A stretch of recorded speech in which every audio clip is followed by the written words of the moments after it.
There have been a lot of Mario games released over the years.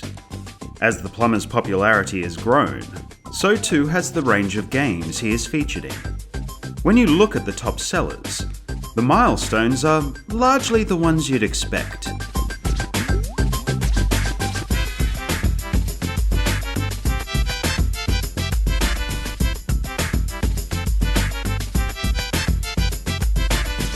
Super Mario Bros. 3, Mario World, 64, Galaxy. There is one near the summit though, that you may not expect. A Mario game without the critical clout of the other heavy hitters, but one that you have probably played at some point in your life. The little Mario game that could is Super Mario Land on the original Game Boy.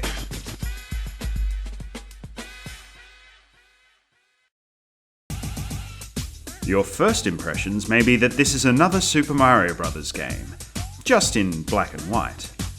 However, give it a moment, and things become a little different. You try and kick a turtle shell, but it explodes in your face. You pick up a fire flower, but your fireballs look like shot puts and fly off into the stratosphere. Everything from the backgrounds to the enemies looks unfamiliar. This isn't the Mushroom Kingdom. There is no Luigi, no Toad, no Bowser. The bad guy is an alien in a spaceship. You aren't even saving Princess Peach anymore. So, how did we get here? Why was Mario's first Game Boy title so different to the NES versions? And how does this handheld incarnation stack up against the pantheon of legendary Mario games? The development of Super Mario Land came at an interesting time in Nintendo's history. The Super Nintendo was in development, and its success was critical to the company's future, particularly given the increased competition in the market from Sega and NEC. This meant that Shigeru Miyamoto was neck-deep in the development of crucial titles for the new console, and was not available to work on Super Mario Land at the same time. Development duties for Super Mario Land would fall to another team, one with intimate knowledge of the new Game Boy hardware. Nintendo R&D 1 was assigned the project. Whilst they'd not worked on a Super Mario Bros. Game, their history was nevertheless long and varied. As Nintendo's oldest development team at the time, they had worked on a huge number of titles across multiple formats, including Game & Watch, the NES, and the arcade. Satoru Okada was given director duties, coming off a string of fantastic projects including classics like Kid Icarus and Metroid. Finally, the game would be produced in the safe hands of R&D 1's longtime leader, Gunpei Yokoi, creator of the Game Boy and one of the most important figures in Nintendo's history.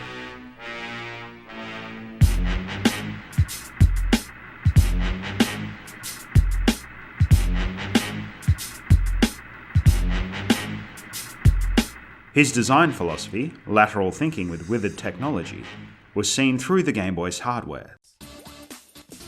By using existing, well-known components, Nintendo were able to keep the cost of the Game Boy low, while still finding ways of making the most of the otherwise outdated hardware elements.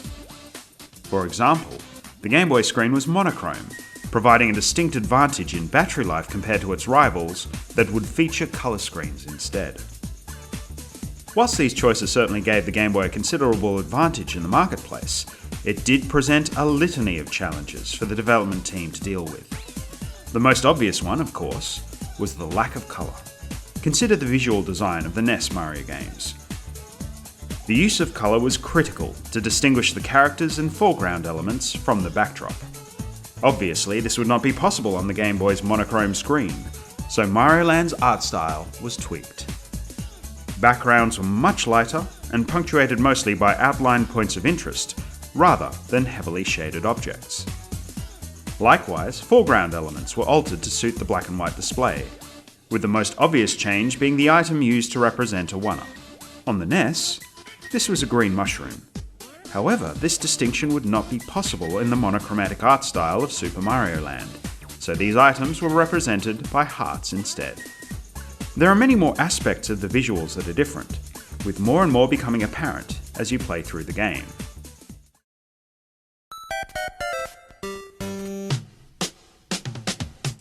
In a similar manner, the controls and overall game feel become more distinct as you spend time with Super Mario Land.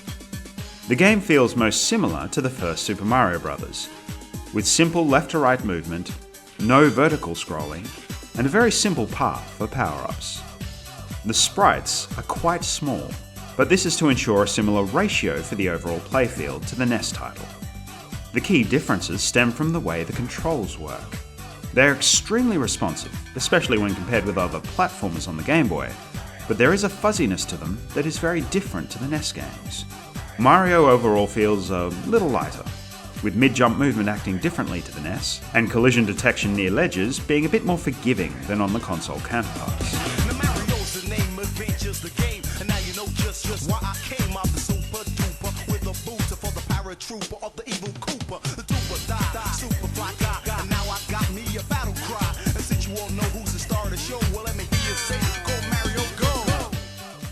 There are inconsistencies though, such as when Mario walks off a ledge and subsequently falls like a stone. It all feels a little odd compared to the NES version, but in some ways more appropriate to the hardware it's featured on. There are other gameplay quirks that help distinguish Super Mario Land from the console versions.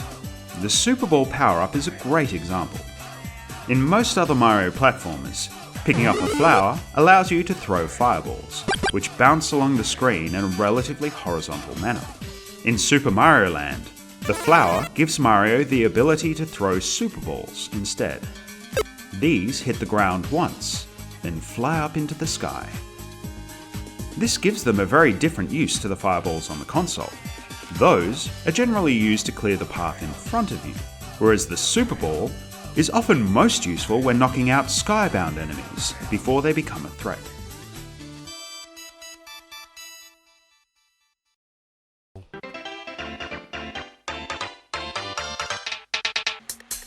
There are bonuses available by taking the more difficult, higher exit at the end of each stage. Sometimes this is a simple matter of climbing up some permanent platforms. Other times, you need a little more technique to make it.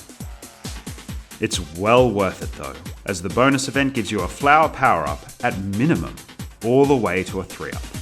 The visuals for the bonus event are also a cute throwback, looking similar to the original Donkey Kong in many ways. A look at the key art for Super Mario Land also hints to another major addition unique to the handheld title. To break up the gameplay, there are 2 levels that transform the game from a platformer into a shoot-'em-up. The first of the 2 is during the second world, where Mario jumps into a submarine, called the Marine Pop, and blasts his way through the game's underwater stage. This is quite cathartic, as underwater stages in older Mario games are not the most popular, and are designed to hamper Mario's movement and attack abilities. This is not the case here, where you can quickly move in every direction and take out enemies from across the screen. The other vehicular level is the final one, where Mario takes to the skies in a plane called the Sky Pop in pursuit of the final boss, the alien Tatanga. It plays exactly the same as the submarine level, but is just late enough in the game to not feel too repetitive.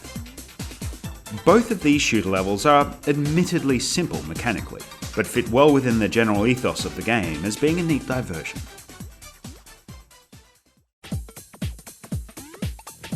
Today, the Super Mario franchise is extremely cohesive, with a look that is instantly recognisable across all sorts of games and other media. When Super Mario Land was released in 1989 though, these aesthetics were not yet fully codified.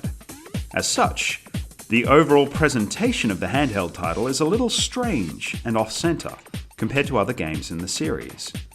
As previously mentioned, a lot of the choices made with the presentation was to accommodate for the hardware, but others were made specifically for this game. From the enemies to the backgrounds, the music and the sound effects, everything is broadly recognisable as Mario-esque, but slightly different at the same time. Welcome and enter the center of my Super Mario adventure. My girl's trapped on the other side of town, so I'm moving in leaps and bounds. Folks around my way think I'm strange, but there's a villain to blame. Even my mom, she thinks I'm crazy, but I got to rescue Daisy.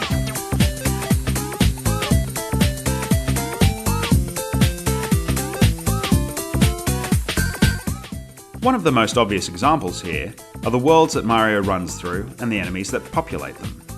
Rather than the Mushroom Kingdom, Super Mario Land takes place in Sarasa Land.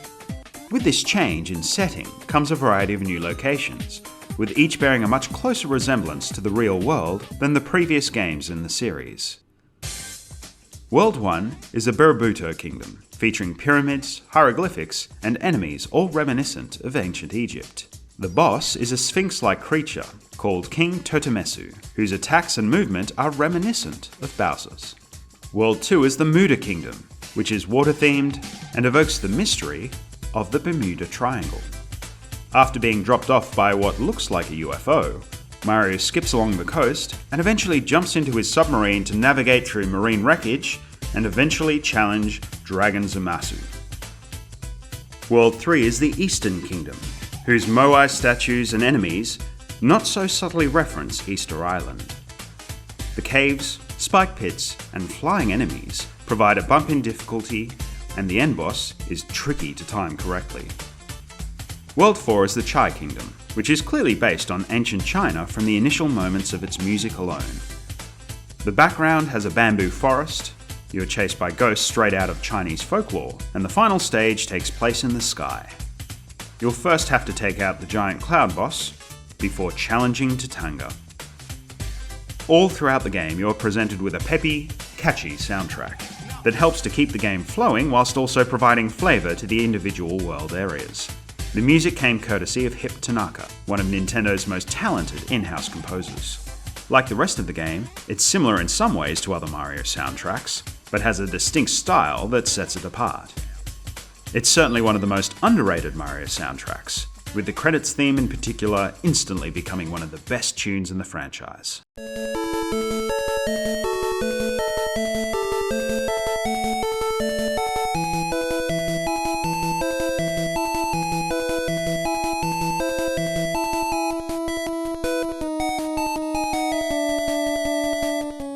One of the most interesting things about Super Mario Land was the timing of its release in different regions.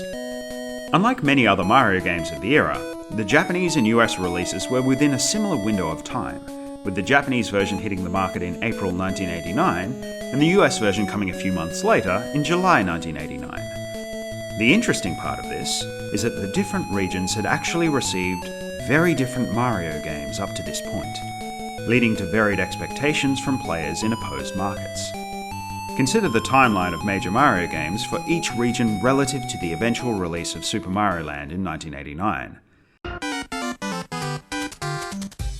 The original Super Mario Bros. For the NES came out in 1985 in both regions, but from there, the releases differ drastically. In the US, Super Mario Bros. 2 was released in 1988, a few years after the first game on the NES. It was also quite a different title, with a variety of playable characters, a very different style of gameplay, and a storybook aesthetic that was quite unique. A lot of this is due to the convoluted origins of the game, which are well documented at this point. But from the perspective of the American audience at the time, none of that mattered. This was Mario 2, plain and simple. The next major release was Super Mario Land in 1989, which, while simplistic, was not totally dissimilar to the original Super Mario Bros. And was seen as a welcome return to the formula for many. Super Mario Bros. 3 finally arrived in the following year, in 1990, and expanded on the known formula significantly. Eventually, the Super Nintendo would arrive and bring Super Mario World with it in 1991. Contextually, things were very different in Japan, where the follow-up game was still Super Mario Bros. 2, but came much earlier in 1986, and was not the one that was seen in the rest of the world. This was the original Famicom version of what would eventually become known as the Lost Levels in other parts of the world. In terms of gameplay and aesthetics, it was basically a direct continuation of the first game, with some quirky gameplay additions and a jump in difficulty. It essentially acted as an experts-only extension of the first Super Mario Bros., which was then expanded on significantly by the release of Super Mario Bros. 3 in 1988. This is the key difference between the regions. Other markets had to wait many years for Super Mario Bros. 3 and the evolved gameplay it contained. whereas Japan had already been playing that game for several months before the release of Super Mario Land in 1989. This meant that, while still a fun title, the Game Boy game was a significant step back in depth and complexity to what had been available on the Famicom for Japanese players. The Super Famicom and Super Mario World came the following year in 1990, further expanding the gulf between the console Mario titles and the handheld game. Finally, Japan saw the release of Super Mario USA in 1992, bringing things full circle with the reskinned Doki Doki Panic brought back to the Japanese audience for the first time. Comparing the Mario timeline across these two regions, you can see that the context in which players received Super Mario Land was very different. American players had yet to be exposed to Super Mario Bros. 3, and the next evolution of Mario gameplay that it brought with it. So the simplicity of the handheld game was not as stark. Japanese players, however, may have felt that the game was a significant step back in many ways.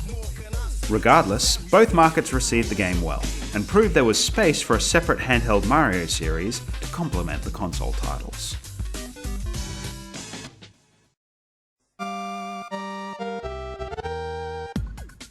Really, this was the true purpose of Super Mario Land from a commercial point of view.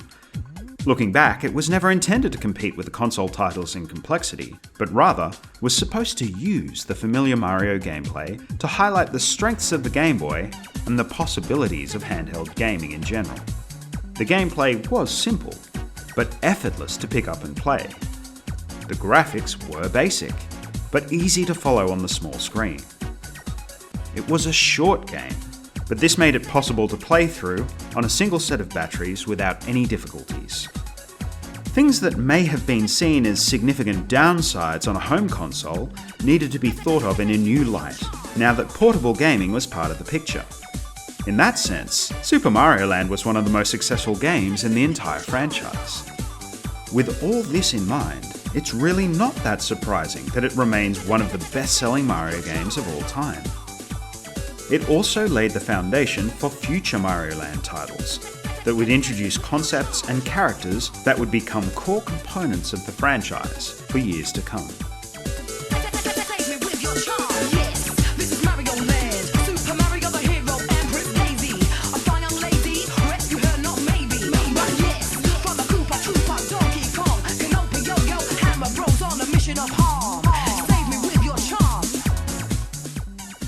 Super Mario Land is also, despite its simplicity, still just a fun, well-made game to play through. It may be simplistic, but there is an undeniable charm to the game that cannot be understated. It is confident in its weirdness and unpretentious in its gameplay.